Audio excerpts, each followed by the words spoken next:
Salam jemaat Tuhan yang dikasihi warga kerajaan dimanapun saudara berada. Salam sejahtera Allah menyertai kalian semua. Dan saya percaya pagi hari ini adalah minggu yang luar biasa. Saya senang dan bahagia bisa ketemu dengan Bapak Ibu sekalian lagi pagi hari ini di dalam pemberitaan firman Tuhan, khususnya di Minggu Pentakosta ini. Persiapkan hati saudara, sebab minggu ini menjadi minggu yang spesial, di mana kita memperingati Roh Kudus dicurahkan di tempat di mana loteng Yerusalem atau upper room dari Yerusalem, di mana murid-murid berkumpul dan Roh Kudus dicurahkan. Dan hari itu merupakan titik start di mana berita sukacita, kabar baik tentang Yesus Kristus Tuhan tersebar ke seluruh penjuru bumi. Dan hari ini saudara bisa mendengar firman, bisa duduk dan menikmati kemuliaan dan kuasa Allah. Itu hanya semata-mata karena Tuhan mencurahkan Roh Kudus, menjadi kekuatan dari surga yang mendorong murid-murid untuk pergi dan memberitakan firman Tuhan. Nah, oleh karena itu pagi hari ini jangan ketinggalan di dalam momen ini. Siapkan hati saudara lebih lagi, dan kita sama-sama akan berdoa minta supaya Roh Kudus pagi hari ini menjangkau setiap kita, memenuhi setiap kita, memperbarui setiap pengurapan yang ada pada kita, sehingga kita lebih lagi bergairah dengan Tuhan. Siapkan hati saudara dan kita sama-sama berdoa. Bapa, aku mengucap syukur pagi hari ini Roh Kudus dicurahkan bagi gerejamu untuk membuktikan bahwa Tuhan tidak main-main dengan janjimu. Engkau menepati janji yang kau berikan kepada murid-muridmu, yaitu engkau akan memberikan penolong yang lain, yaitu Roh Kudus untuk mendampingi kami hamba-hambamu. Dan pagi ini kuasa itu belum pernah berhenti bekerja. Kuasa itu belum pernah berhenti untuk melaksanakan bagian yang terbaik untuk umatmu dan gerejamu. Oleh karena itu, ketika kami memperingati hari pencurahan Roh Kudus, hari Pentakosta seperti pagi hari ini, biarkan kemuliaan Tuhan, kuasa Tuhan itu melingkupi setiap kami, sehingga kami menjadi bergairah lagi, kami menjadi penuh kekuatan lagi, kami menjadi orang-orang yang siap untuk ada dan pergi memberitakan nama Yesus kepada semua orang, supaya mereka di sana juga menikmati keselamatan yang datang daripadamu. Nyertai pemberitaan firman Tuhan di pagi hari ini, dan saya percaya Roh Kudus ada di tengah-tengah kami. Terima kasih Bapa, hanya di dalam nama Tuhan Yesus kami berdoa dan mengucap syukur kepada Bapa di sorga. Haleluya, amin. Jemaat Tuhan, warga kerajaan, shalom, selamat pagi sekali lagi. Saya percaya hati saudara bergairah, amin. Setelah kita memuji menyembah Tuhan, mungkin hatimu terbakar berkobar-kobar yang lebih lagi. Dan pagi ini mari bawa hati kita, hidup kita untuk lebih lagi dengan Tuhan. Katakan amin. Siapkan hatimu lebih lagi untuk kita sama-sama belajar dari kebenaran firman Tuhan. Sebab Alkitab tidak pernah berdusta kepada kita. Alkitab selalu ada untuk memberikan kepada kita kemenangan lepas kemenangan. Pagi hari ini perhatikan bahwa kisah pencurahan Roh Kudus yang terjadi di upper room, di loteng Yerusalem.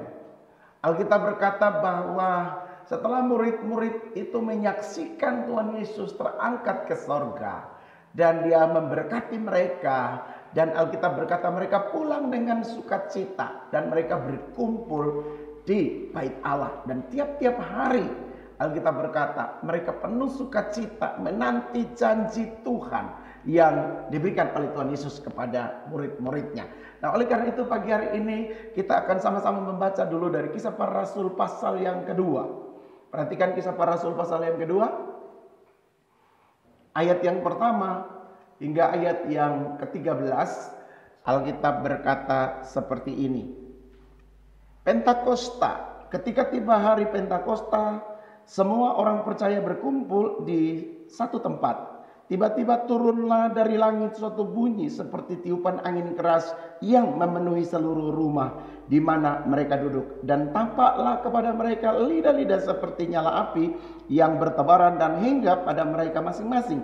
Maka penuhlah mereka dengan Roh Kudus. Lalu mereka mulai berkata-kata dalam bahasa-bahasa lain seperti yang diberikan oleh Roh itu kepada mereka untuk mengatakannya. Waktu itu di Yerusalem diam orang-orang Yahudi yang saleh dari segala bangsa di bawah kolong langit.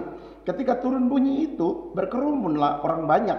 Mereka bingung karena mereka masing-masing mendengar rasul-rasul itu berkata-kata dalam bahasa mereka sendiri. Mereka semua tercengang-cengang dan heran. Lalu berkata, bukankah mereka semua yang berkata-kata itu orang Galilea? Bagaimana mungkin kita masing-masing mendengar mereka berkata-kata dalam bahasa kita sendiri, yaitu bahasa yang kita pakai di negeri asal kita?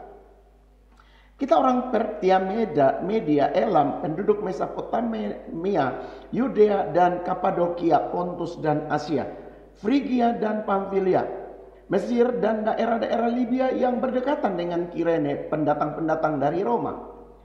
Baik orang Yahudi maupun penganut agama Yahudi, orang Kreta dan orang Arab, kita mendengar mereka berkata-kata dalam bahasa kita sendiri tentang perbuatan-perbuatan besar yang dilakukan Allah, ayat 12 dan 13. Mereka semua tercengang-cengang dan sangat termangu-mangu sambil berkata seorang kepada yang lain, apakah artinya ini?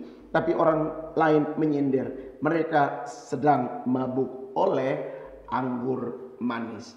Yang berbahagia adalah kamu yang membaca dan merenungkan firman Tuhan, menyimpannya di dalam hati dan melakukannya di dalam kehidupan setiap hari. Bapak Ibu, dari Kisah Para Rasul pasal 2 ayat yang pertama hingga ayat yang ke-13, saya garis bawahi ayat yang kedua khususnya. Tiba-tiba Alkitab bilang, turunlah dari langit suatu bunyi seperti tiupan angin keras yang memenuhi seluruh rumah di mana mereka duduk. Kisah Rasul pasal 2 ini khusus menceritakan sebuah kisah yang sangat spektakuler, menggairahkan, bahwa orang-orang biasa, murid-murid yang adalah latar belakang nelayan, yang cuman mengikuti Tuhan dengan setia. Dan Alkitab berkata, di pagi hari itu, apa yang terjadi? Tiba-tiba turun dari langit suatu bunyi seperti tiupan angin keras yang memenuhi seluruh rumah itu di mana mereka duduk. Dan Alkitab berkata bahwa tampaklah kepada mereka lidah-lidah seperti nyala api yang bertebaran dan hingga pada mereka masing-masing. Dan penuhlah mereka dengan Roh Kudus. Katakan, penuhlah mereka dengan Roh Kudus. Apa yang terjadi di upper room Yerusalem, loteng Yerusalem pasti akan terjadi dalam diri saudara, yaitu maka penuhlah kami dengan Roh Kudus. Tepuk tangan bagi Allah kita. Nah, pagi hari ini perhatikan baik-baik bahwa apa yang terjadi di loteng Yerusalem ini merupakan janji Tuhan yang Dia berikan kepada murid-muridnya. Perhatikan Yohanes pasal 14 ayat 26 sebentar. Yohanes 14 ayat 26 berkata, tetapi penghibur, yaitu Roh Kudus yang akan diutus oleh Bapa dalam namaku, Dialah yang akan mengajarkan segala sesuatu kepadamu dan mengingatkan kamu akan semua yang telah kukatakan kepadamu. Yohanes 14 ayat 26 ini adalah percakapan Tuhan Yesus sama murid-muridnya, yang Dia mengingatkan lagi bahwa penghibur yaitu Roh Kudus itu akan diutus oleh Bapa di dalam nama Yesus, dalam namaku, Dialah yang akan mengajarkan segala sesuatu kepada kamu. Dan tadi saya bilang bahwa kisah di loteng Yerusalem untuk murid-murid ini adalah titik awal Tuhan mulai mengerjakan sesuatu dengan dahsyat untuk murid-muridnya. Kekasih Tuhan sekalian, warga kerajaan, saudara, Pentakosta yang kita rayakan hari ini adalah hari yang penting. Saya mau bilang begini, baik itu di dalam perjanjian lama ataupun di dalam perjanjian baru. Kenapa sangat penting? Sebab Pentakosta ini sebenarnya merupakan sebuah festival yang dikenal di dalam perjanjian lama dengan sebutan Hari Raya 7 Minggu. Jadi salah satu hari raya yang dirayakan oleh orang-orang Israel yang ditetapkan Tuhan untuk dirayakan turun-temurun itu adalah Hari Raya 7 Minggu, atau yang kita sebut dengan perkataan Pentakosta. Hari Raya 7 Minggu ini saudara bisa temukan di dalam Imamat pasal 23 ayat 15 ataupun dalam Ulangan pasal 16 ayat 9. Maka Tuhan memerintahkan kepada Musa supaya menyampaikan kepada orang-orang Israel untuk merayakan 7 hari raya, dan salah satunya itu adalah Hari Raya 7 Minggu, yang secara harafiah Pentakosta itu berarti 50. yang tentunya merujuk pada 50 hari setelah berlalunya sejak persembahan Paskah yang dilakukan oleh orang-orang Yahudi atau Israel pada waktu itu. Nah, hari raya 7 minggu ini adalah mereka merayakan berakhirnya musim panen gandum. Dan hari-hari raya ini tentu bermakna sekali bagi orang-orang Israel. Tetapi Pentakosta yang kita rayakan hari ini atau hari raya umat Kristiani ini adalah untuk memperingati peristiwa pencurahan Roh Kudus. Peristiwa ini terjadi saudara 50 hari setelah kebangkitan Tuhan Yesus. Atau jatuh pada hari Minggu yang ke-7 sesudah Paskah. Atau lebih sederhana yang kita sebut 10 hari setelah Tuhan Yesus naik ke sorga. Coba perhatikan Yohanes 14 ayat 16 dan 17. Yesus berkata begini, "Aku akan meminta kepada Bapa, dan Dia akan memberikan kepadamu seorang penolong yang lain, supaya Ia menyertai kamu selama-lamanya, yaitu Roh kebenaran. Dunia tidak dapat menerima Dia, sebab dunia tidak melihat Dia dan tidak mengenal Dia. Tetapi kamu mengenal Dia, sebab Ia menyertai kamu dan akan diam di dalam kamu." Yesus berkata kepada murid-muridnya bahwa Dia minta kepada Bapa supaya memberikan kepada murid-muridnya itu penolong yang lain. Dan penolong itu akan menyertai para murid itu selama-lamanya. Dan yang Dia minta kepada Bapa penolong yang lain itu adalah Roh kebenaran. Murid-murid mengenal Dia dan menyertai murid-murid itu, bahkan diam di dalam mereka. Nah, saudara perhatikan baik-baik bahwa ini sebuah janji yang tentu tidak main-main. Yesus berkata Dia minta kepada Bapa untuk memberikan kepada murid-muridnya seorang penolong yang lain. Dan ini terus berjalan. Ketika Dia mau naik ke sorga, terangkat ke sorga, Alkitab berkata Dia mengingatkan murid-muridnya untuk tunggu di Yerusalem sampai janjinya itu digenapi. Dan apa yang kita baca tadi di dalam Kisah Rasul pasal 2 itu adalah penggenapan daripada janji yang ditulis di dalam Yohanes pasal 14 tadi. Nah, oleh karena itu Roh Kudus itu kita sebut juga dengan penggenapan janji Bapa, di mana Bapa menggenapi, Yesus menggenapi apa yang Dia janjikan untuk saudara. Nah, kekasih Tuhan sekalian, penggunaan yang paling menarik dari istilah Pentakosta ini kalau kita perhatikan terdapat di dalam kitab Yoel dan juga di dalam kitab Kisah Para Rasul. Terkait dengan nubuatan Nabi Yoel, saudara bisa memperhatikannya di dalam Yoel pasal 2 ayat 8 sampai ayat 32 berbicara tentang bagaimana Tuhan berjanji untuk mencurahkan rohnya kepada semua manusia. Untuk memberikan kepada mereka kekuatan untuk berjalan. Nah, dari kitab Yoel ini pun digenapi di dalam Kisah Para Rasul tadi.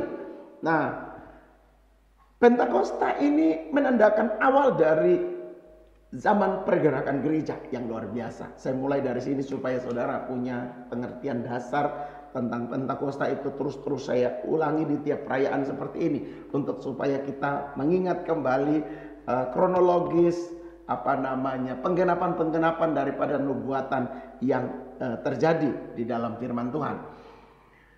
Ini Pentakosta ini menandakan awal dari zaman gereja mula-mula.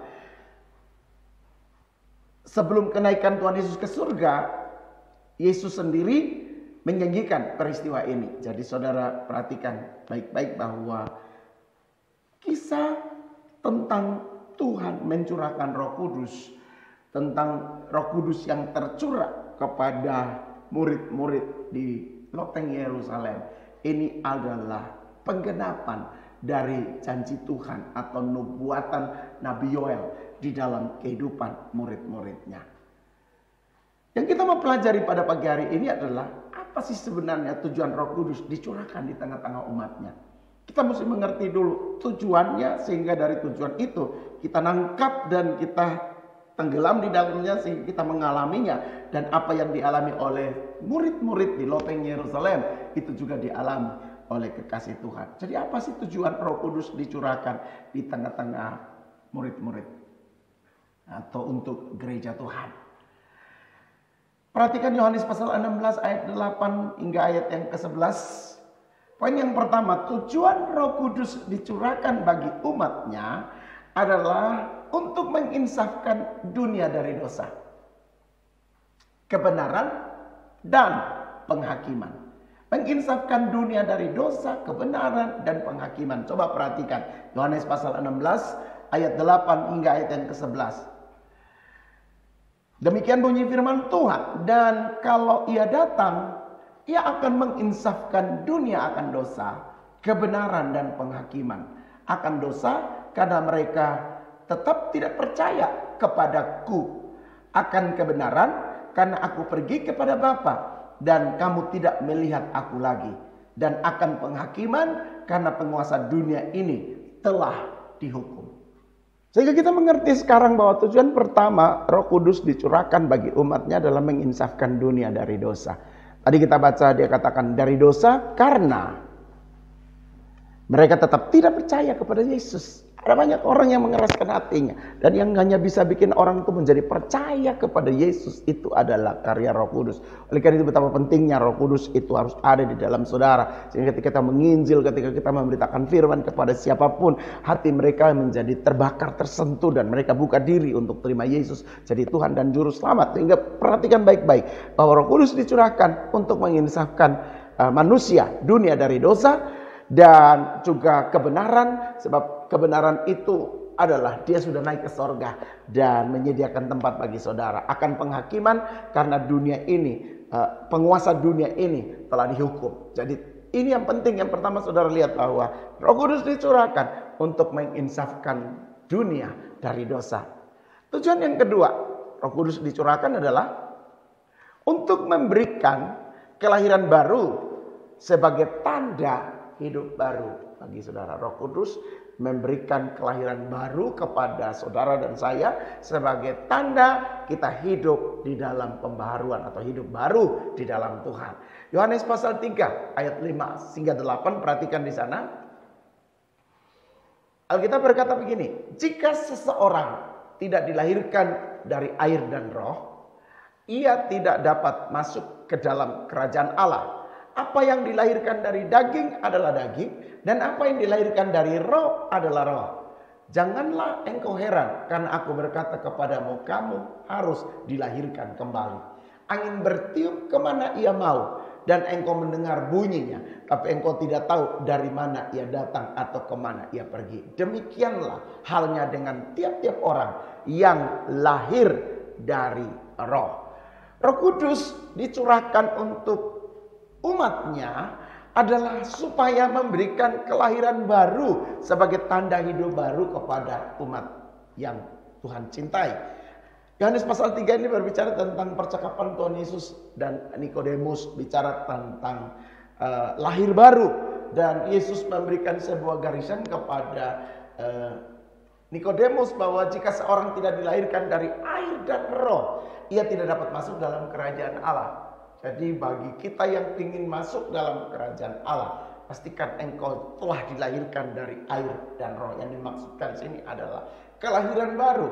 Dan yang bisa bikin orang itu lahir baru, percaya Yesus sungguh-sungguh, meninggalkan hidup lama, buang semua kebiasaan-kebiasaan buruk, dan mulai masuk dalam kehidupan yang lebih sungguh-sungguh serius dengan Tuhan.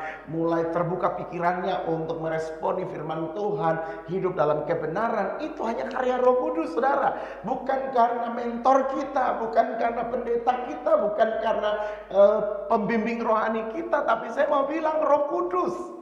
Sehingga apa artinya saya dan rekan-rekan yang adalah mentor ataupun hamba Tuhan yang membawa murid-murid kita cuma alat. Tapi Roh Kudus itu sendiri yang akan membuat orang lahir baru, mengenal Kristus lebih dalam, hatinya terbuka, dan dia mulai mencari dan haus, antusias, lapar akan Tuhan.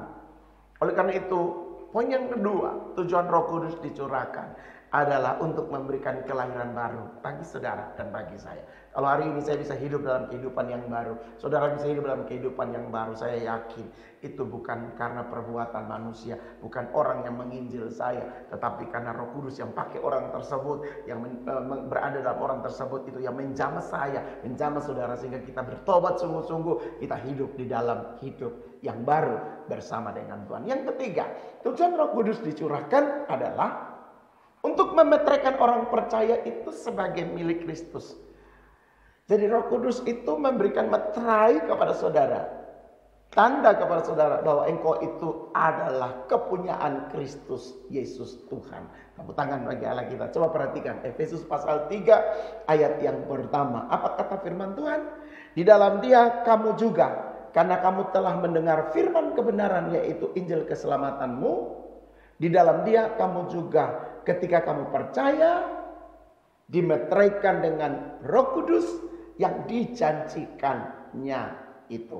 Sekali lagi, di dalam Dia kamu juga, karena kamu telah mendengar firman kebenaran, yaitu Injil keselamatan, dan di dalam Dia kamu juga, ketika kamu percaya, dimeteraikan dengan Roh Kudus yang dijanjikannya itu. Paulus bilang kepada orang-orang Efesus bahwa kamu dimeteraikan oleh Roh Kudus ketika kamu percaya. Dan Roh Kudus yang mana? Roh Kudus yang dijanjikan itu. Nah, oleh karena itu saya bilang bagian atau kenapa Roh Kudus dicurahkan? Tujuan Roh Kudus dicurahkan bagi saudara dan saya yang ketiga adalah untuk memeteraikan orang percaya sebagai miliknya Dia atau miliknya Kristus. Jadi ketika saudara dimeteraikan oleh Roh Kudus, engkau menjadi percaya dan dimeteraikan oleh Roh Kudus, maka engkau menjadi milik Kristus. Setuju? Katakan amin. Engkau bukan lagi milik dunia ini, engkau bukan lagi milik kuasa kegelapan, engkau bukan milik lagi dari penyembahan berhala dan lain sebagainya, tapi kamu adalah milik Kristus. Katakan, saya milik Kristus karena saya dimeteraikan oleh Roh Kudus. Haleluya. Tepuk tangan bagi Allah kita. Yang keempat, tujuan daripada Roh Kudus dicurahkan untuk saudara dan untuk saya adalah untuk menyatakan kepada orang yang percaya kepada Dia bahwa Yesus itu adalah Tuhan. Roh Kudus menyadarkan kita bahwa Yesus itu adalah Tuhan.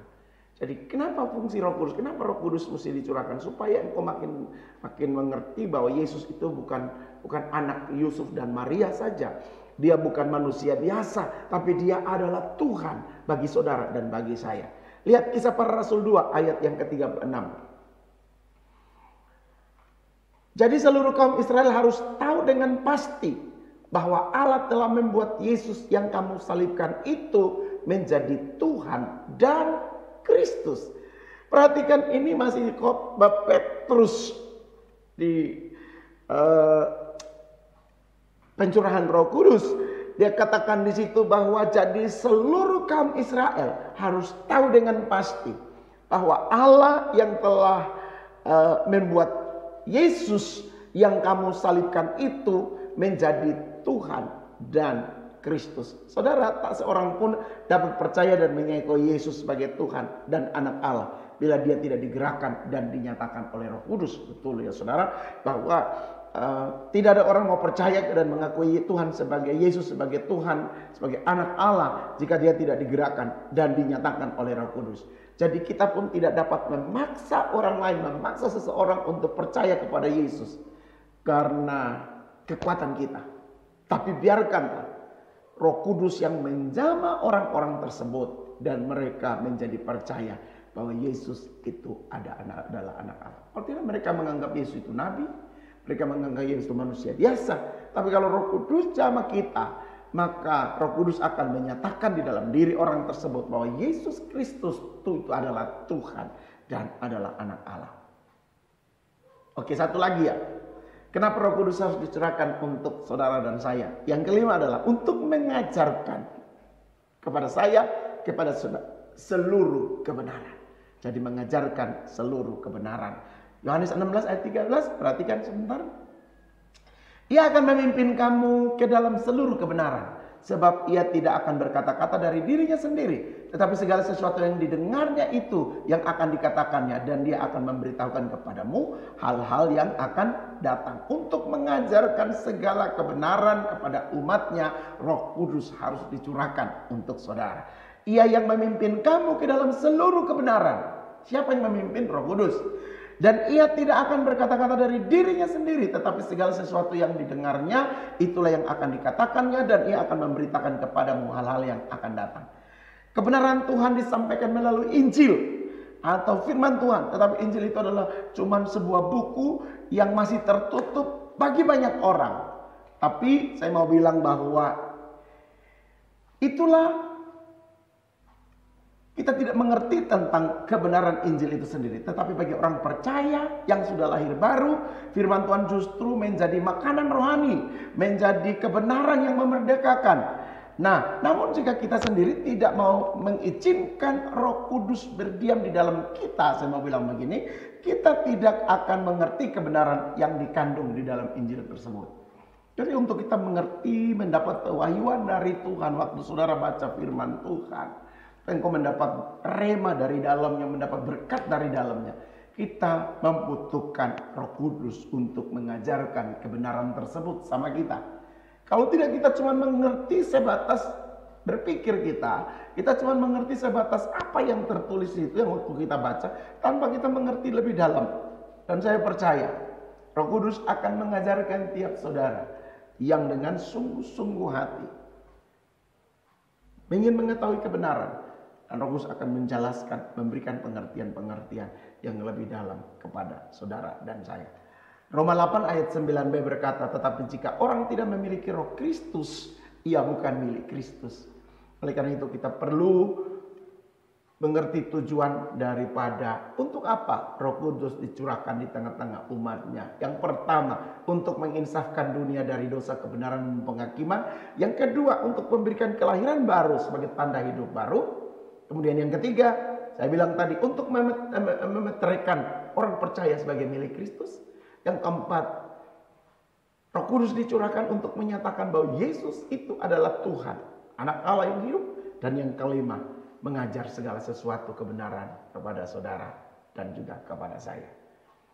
Siapkah saudara pagi hari ini untuk berkata kepada Roh Kudus, penuhi saya, urapi saya, dan pastikan bahwa pagi ini merupakan momen yang terbaik untuk engkau menerima urapan yang baru, urapan yang menyegarkan, urapan yang membuat kamu lebih masuk lagi dan menikmati 5 tujuan daripada Roh Kudus dicurahkan. Kekasih Tuhan yang saya cintai, pagi hari ini kita bukan cuma melihat apa tujuan, tapi saya ingin mengajarkan kepada saudara satu bagian, yaitu apa sih yang menjadi kendala-kendala atau halangan-halangan bagi seseorang untuk dipenuhi oleh Roh Kudus. Ketika kita tahu kendala atau hambatan, maka kita akan berusaha sedemikian rupa untuk memperbaruinya, memperbaikinya, sehingga kendala dan halangan itu tidak lagi menjadi sesuatu yang membuat kita tidak dipenuhi oleh Roh Kudus. Kali ini saya akan berikan kepada saudara pada pagi hari ini juga adalah beberapa halangan yang ada di dalam kehidupan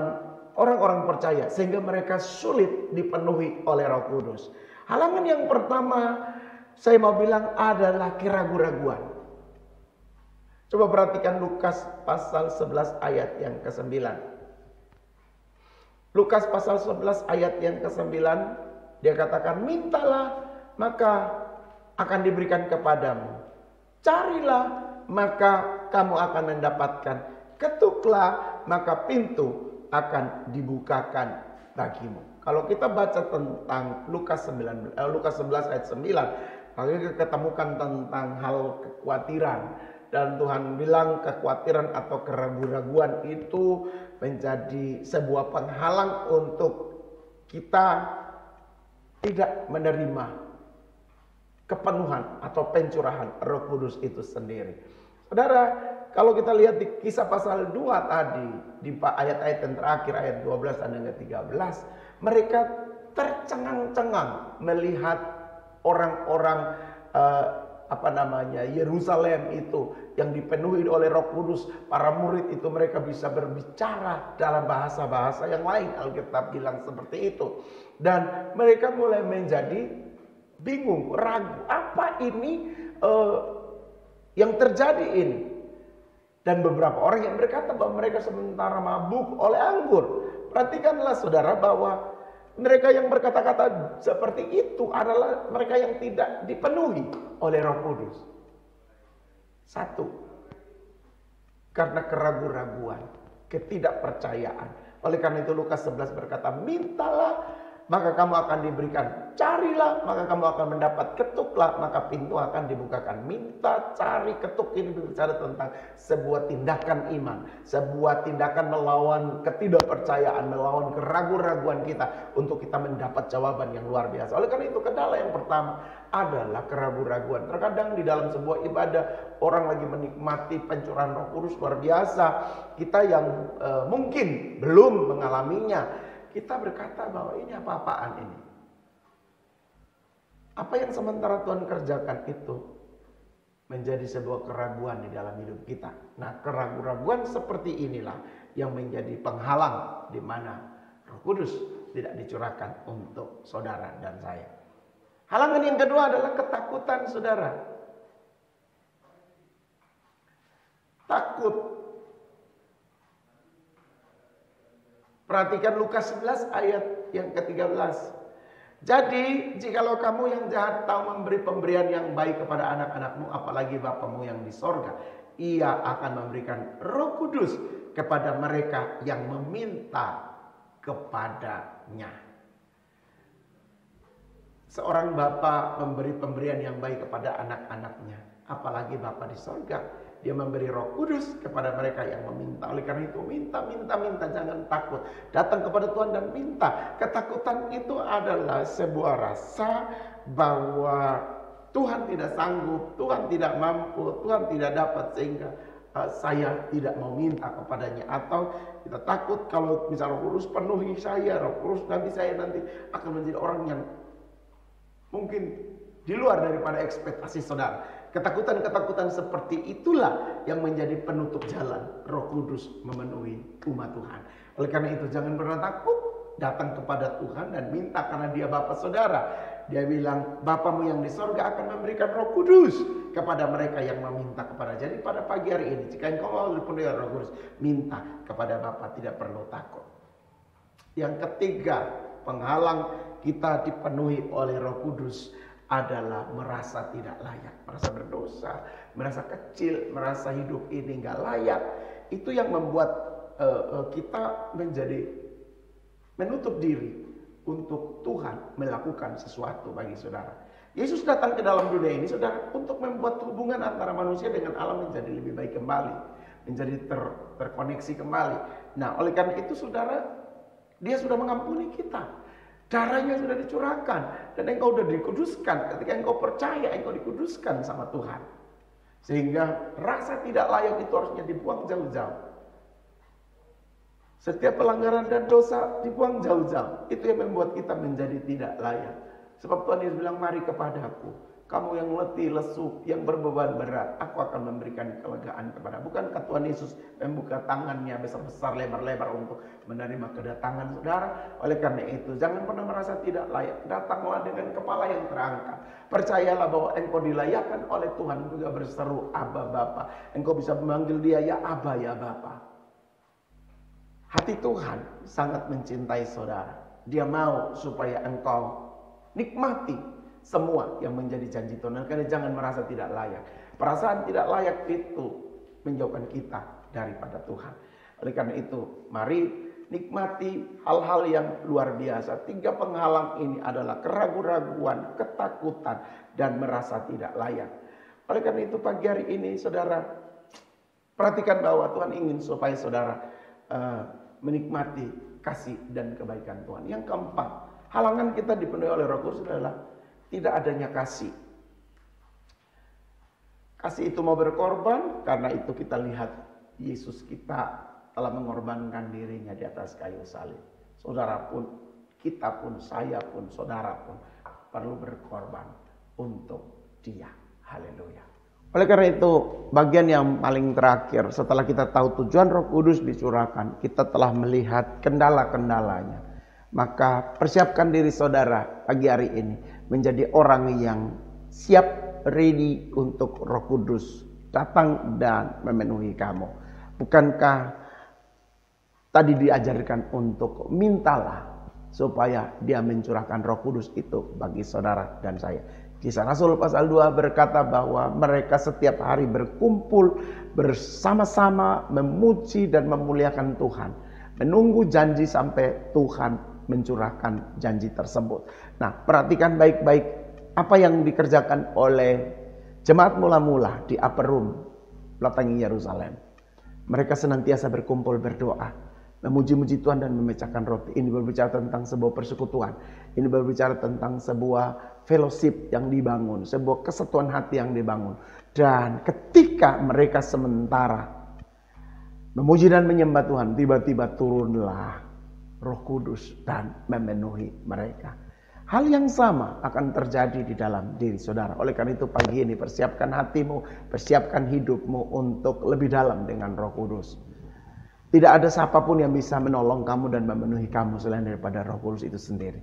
Oleh karena itu pagi ini saya ajak setiap saudara, baik yang di rumah ataupun di gereja, di tempat ibadah, engkau mulai katakan kepada Tuhan, pagi ini aku membutuhkan Engkau Roh Kudus. Aku membutuhkan Engkau Roh Kudus. Aku tidak bisa jalan sendiri, aku butuh Engkau. Karena Roh Kudus adalah penolong yang mendampingi umat percaya sampai kesudahan alam. Dan itu adalah janji Tuhan yang harus engkau terima hari ini, yang harus engkau dapati dalam hidupmu. Jika engkau belum dipenuhi Roh Kudus, minta kepada Tuhan pagi hari ini. Dan saya percaya Roh Kudus akan dicurahkan bagi saudara. Orang yang dipenuhi Roh Kudus adalah mereka yang akan dipenuhi dengan buah-buah Roh Kudus. Jadi saudara, engkau pastikan bahwa dalam hidupmu engkau dipenuhi dengan buah-buah Roh Kudus. Ada kasih, ada sukacita, ada damai sejahtera, ada kesabaran, ada kemurahan, ada kebaikan, ada kesetiaan, ada kelemah lembutan, dan juga ada penguasaan diri. Alkitab berkata bahwa inilah Galatia pasal 5 ayat 22-23 bicara tentang buah-buah Roh Kudus. Orang yang dipenuhi Roh Kudus pasti akan berbuah, dan buah yang dihasilkan itu adalah buah Roh Kudus. Oleh karena itu mari bawa hidup saudara supaya kita menjadi penuh kasih, penuh sukacita, penuh damai sejahtera, penuh kesabaran, penuh kemurahan, penuh kebaikan, penuh kesetiaan, penuh kelemah lembutan, bahkan penuh dengan penguasaan diri. Sebagai tanda bahwa hidup saudara dipenuhi oleh Roh Kudus. Memang Alkitab berkata di dalam Kisah Para Rasul bahwa tanda mereka dipenuhi oleh Roh Kudus itu adalah mereka berbicara dalam bahasa-bahasa yang lain. Mereka berbicara dalam bahasa roh. Mereka berbicara dalam bahasa orang-orang yang tidak yang ada di situ. Dan hari ini saya percaya Roh Kudus pun akan dicurahkan untuk saudara, sehingga engkau penuh dengan kelimpahan dengan buah-buah Roh Kudus. Tidak ada yang bisa menolong saudara. Tidak ada yang bisa membawa saudara untuk dipenuhi dengan Roh Kudus selain daripada Roh Kudus itu sendiri. Oleh karena itu pagi hari ini masing-masing orang tidak usah peduli kiri dan kanan, engkau sendiri dengan Tuhan, dan berkata pagi hari ini Tuhan, engkau berjanji untuk memenuhi kami dengan Roh Kudus. Aku percaya aku akan dipenuhi dengan kuasa Roh Kudus. Sekiranya firman Tuhan pagi hari ini memberkati engkau senantiasa. Mari buka tangan saudara, angkat hatimu. Kita sama-sama menyembah Tuhan pagi hari ini. Pastikan bahwa di perayaan Pentakosta tahun ini engkau dapat kesempatan untuk menerima pengurapan yang baru. Kalau engkau yang sudah dipenuhi oleh Roh Kudus, minta supaya Roh Kudus terus jangan pernah tinggalkan kamu. Bagi engkau yang belum dipenuhi Roh Kudus, minta supaya Roh Kudus penuhi kamu. Dengan cara yang ajaib Tuhan akan datang tiba-tiba. Alkitab berkata, tempat itu terdengar gemuruh angin dan turun lidah-lidah api yang hinggap di atas kepala murid-murid. Ini pertanda bahwa Roh Kudus kapan saja bisa datang untuk memenuhi saudara. Datang dengan hati yang haus akan Dia, datang dengan hati yang rindu sama Tuhan, rindu kepada Roh Kudus. Saya percaya Roh Kudus akan memenuhi saudara. Oleh karena itu pagi hari ini tidak ada yang menghalangi kamu untuk bisa dipenuhi oleh Roh Kudus. Lagi angkat dan buang semua ketakutan, keraguan-raguan, ketidakpercayaan, kehilangan kasih dari hidupmu. Buang itu semua dan biarkan Roh Kudus yang menggantikan posisi hatimu pagi hari ini. Oleh karena itu saya cuma mau berkata, buka hati saudara. serahkan kepada Tuhan, dan biar Dia yang akan memenuhi engkau. Bapa, aku berdoa pagi hari ini penuhi setiap jemaat. Dalam nama Yesus, umat Tuhan dipenuhi di rumah, di tempat di mana mereka lagi mengikuti siaran ini. Mereka dipenuhi dan diberkati di gereja, di tempat ibadah ini. Tuhan penuhi tiap jemaat dengan Roh Kudus-Mu. Sebab ini waktunya, ini saatnya di mana Engkau Tuhan yang akan mengerjakan jauh lebih besar, jauh lebih dahsyat, jauh lebih hebat dari apa yang kami pikirkan dan doakan. Ada banyak kami yang menjadi takut, menjadi lemah, menjadi tidak berdaya karena begitu besarnya tantangan-tantangan dan kesulitan, dan kami butuh Roh Kudus pagi ini. Kami butuh Roh Kudus dampingi kami. Kami butuh Roh Kudus penuhi kami. Kami butuh Roh Kudus jamah kami, supaya setiap kendala-kendala dalam hidup ini, tantangan-tantangan dalam hidup ini, itu menjadi mudah untuk kami melewatinya bersama dengan Engkau Tuhan. Terima kasih Roh Kudus, Engkau telah tercurah atas umat, Engkau telah memenuhi umat-Mu, dan pagi ini tidak ada yang sukar ketika kami buka hati dengan Engkau Roh Kudus. Tidak ada yang sulit ketika kami undang Roh Kudus memenuhi kami masing-masing. Dan kerjakanlah Roh Kudus sesuai dengan apa yang Engkau mau di tengah-tengah umat-Mu. Terima kasih Bapak, terima kasih Roh Kudus. Kami percaya umat Tuhan di rumah-rumah mereka dipenuhi oleh Roh Kudus. Aku berdoa setiap kendala tantangan dalam hidup ini tidak membuat itu menjadi ganjelan, sehingga mereka tetap menerima karya Roh Kudus yang dahsyat di dalam hidup mereka masing-masing. Terima kasih Bapak di sorga, terima kasih. Umat Tuhan, kita akan selesai dengan ibadah pada pagi hari ini. Mari buka tanganmu dan terimalah berkat Tuhan. Dia Allah yang berjanji untuk memenuhi engkau dengan Roh Kudus-Nya. Pagi hari ini mengedangkan tangan di atasmu dan mencurahkan semua yang terbaik yang ada dalam kerajaan Allah kepadamu. Dia akan membuat engkau melimpah-limpah dalam segala sesuatu, tidak berkekurangan. Engkau akan penuh dengan damai dan sukacita karena Roh Kudus berkarya padamu. Bahkan Dia akan menolong engkau dalam segala situasi dan kondisi, karena Alkitab berkata Roh Kudus dicurahkan untuk menjadi penolong yang akan menolong engkau sampai kesudahan alam. Oleh karena itu, terimalah berkat Tuhan pagi ini, yaitu anugerah, kasih, sayang yang berasal dari Bapa di sorga, penyertaan oleh kuat kuasa Yesus Kristus Tuhan, bahkan persekutuan dalam Roh Kudus akan tinggal tetap menyertai, menolong, membimbing engkau dan saya mulai pagi hari ini sampai selama-lamanya hingga hari Maranatha. Tuhan Yesus datang di awan-awan untuk menjemput engkau dan saya para salehnya. Berkat terbaik ini terimalah bersama-sama hanya di dalam nama Bapa, Putra dan Roh Kudus, yaitu di dalam nama Tuhan Yesus Kristus. Haleluya. Yang percaya dan diberkati Tuhan, sama-sama kita katakan amin. Tuhan Yesus memberkati.